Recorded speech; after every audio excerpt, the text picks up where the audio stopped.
गरीब किसान और हाथी की कहानी। बहुत समय पहले की बात है। एक छोटे से गांव में एक गरीब किसान रहता था। वह बहुत मेहनती और ईमानदार था, लेकिन किस्मत ने उसका साथ नहीं दिया था। उसके पास थोड़ी सी जमीन थी जिस पर वह खेती करता और अपनी पत्नी और 2 बच्चों का पेट पालता था। उस साल बारिश भी बहुत कम हुई थी, जिससे उसकी फसल अच्छी नहीं हुई थी। किसान बहुत चिंतित था कि वह कैसे अपने परिवार का गुजारा करेगा। एक दिन जब किसान अपने खेत में काम कर रहा था, उसने देखा कि उसकी फसल पर एक हाथी का झुंड आ गया है। हाथी फसल को रौंदते हुए आगे बढ़ रहे थे।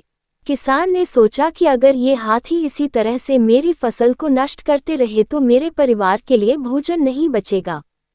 वह दौड़कर हाथियों को भगाने की कोशिश करने लगा, लेकिन हाथी बहुत बड़े और ताकतवर थे और किसान की कोशिशें बेकार गईं। उसी समय किसान की नज़र हाथियों के झुंड के पीछे चल रहे एक बूढ़े हाथी पर पड़ी। वह हाथी बाकी हाथियों से अलग था। उसकी चाल धीमी थी और वह कुछ कमजोर भी दिख रहा था। किसान ने सोचा कि शायद ये हाथी मुझे समझ सकता है। उसने हिम्मत जुटाई और उस हाथी के पास जाकर बोला, हे महान हाथी, मैं एक गरीब किसान हूँ। मेरी फसल मेरी और मेरे परिवार की जीविका का एकमात्र साधन है। यदि आपकी कृपा हो तो आप मेरे खेत को बर्बाद होने से बचा सकते हैं। बूढ़े हाथी ने किसान की बात ध्यान से सुनी और उसकी आंखों में दया आ गई। उसने अपनी सूंड उठाकर बाकी हाथियों को संकेत दिया।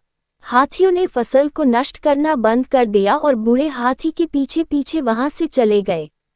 किसान ने राहत की सांस ली और बूढ़े हाथी का धन्यवाद किया। कुछ दिनों बाद किसान अपनी बची हुई फसल को काटने के लिए खेत में गया। फसल बहुत कम थी और किसान को चिंता हो रही थी कि वह इस साल अपने परिवार का पेट कैसे भरेगा। उसी रात जब किसान सो रहा था, उसने एक अजीब आवाज सुनी। वह बाहर निकला तो देखा कि वही बूढ़ा हाथी उसके घर के सामने खड़ा था। हाथी ने अपनी सूंड से कुछ उठाया और किसान के सामने रख दिया। किसान ने देखा कि वह एक बड़ी सी गात थी जो सुनहरी चमक से भरी हुई थी। किसान ने आश्चर्य से पूछा, हे महान हाथी, यह क्या है? हाथी ने अपनी सूंड से इशारा किया और वापस जंगल की ओर चल दिया। किसान ने गात को उठाया और उसे खोलकर देखा तो उसकी आंखें फटी की फटी रह गईं। गात में सोने के सिक्के थे। किसान की खुशी का ठिकाना न रहा। उसने समझ लिया कि यह हाथी का उपहार है जो उसने उसकी दयालुता के बदले में दिया है। अब किसान के पास पर्याप्त धन हो गया था।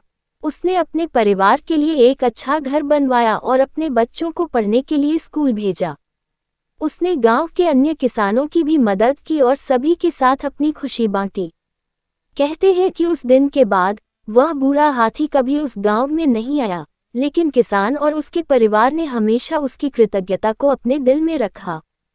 गांव में भी उस हाथी की कहानियां हमेशा सुनाई जाती रहीं और लोग उसे एक देवदूत की तरह मानते थे, जिसने एक गरीब किसान की मदद की थी। इस कहानी से हमें ये सीख मिलती है कि यदि हम किसी की सच्चे दिल से मदद करते हैं, तो भगवान या प्रकृति हमें उसका फल अवश्य देते हैं। दया और करुणा के बदले में जो मिलता है, वह अनमोल होता है।